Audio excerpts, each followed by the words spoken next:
रानीपुर मावा खे ख़बर ॾींदा हलूं मदद अली सोलंकी जी रिपोर्ट मुताबिक़ ॻोठु वातणी वॾा जे रहवासियुनि जो PTI काउंसलर फयाज़ हुसैन अब्बासी जे अॻवानी में पब्लिक हेल्थ डिवीज़न 2 ऑफिस आॾो एहतजाजी मुज़ाहिरो।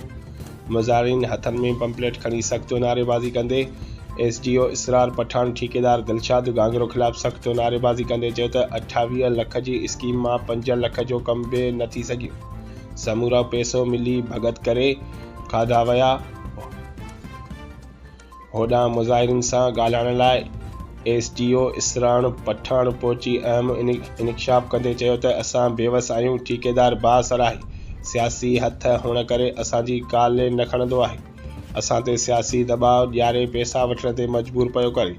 केतिरा भेरा ऑफिसरनि खे शिकायतूं कयूं आहिनि पर को बि अमल न थी सघियो आहे। इंजीनियर सां ॻाल्हायां थो त 8 ॾींहं में स्कीम मुकमल कराईंदुसि।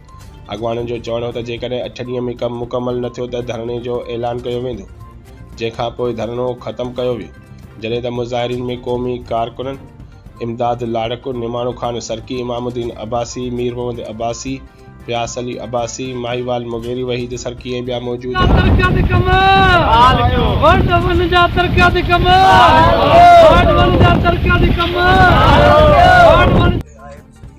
वार्ड नंबर 1 जो ड्रेनेज ऐं पीवर जे ब्लॉक उन जो 28 लख रुपए जो ठीको आहे, जेको हिनने 8,500 फुट पीवर मां सिर्फ 2,000 फुट हणायो।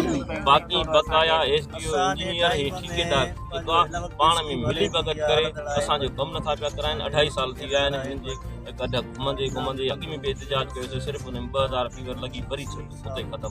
हिन वक़्त बि पैसा खाइण जे चकर में आहिनि, सो असां हिनखे पैसा खाइण न ॾींदासीं। असां आला अदलिया ॾे बि वेंदासीं ऐं असां नेब ॾे बि वेंदासीं, पर हीउ पंहिंजो जेको हक़ु आहे हिनखे कॾहिं बि खाइण न ॾींदासीं। छो त हीउ असांजी सिंध सॼी खाई चुका आहिनि, उहो पटी वाले खां वठी मथे जेका आला अमलदार आहिनि। हिननि खे ख़बर आहे त हीअ शइ खाइणी आहे, बसि बाक़ी कमु न आहे कराइणो।